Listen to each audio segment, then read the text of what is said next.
Aí agora eu vou mostrar pra vocês um restaurante muito doido.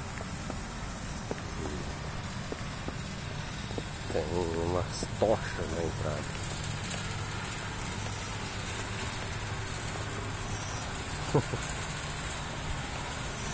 Tá que doido.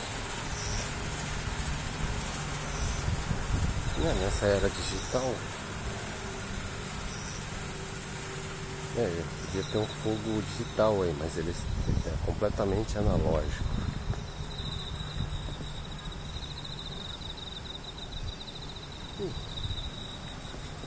E do lado aqui tem outro restaurante que é bem estilo anos 70, mas anos 70 japonês, né?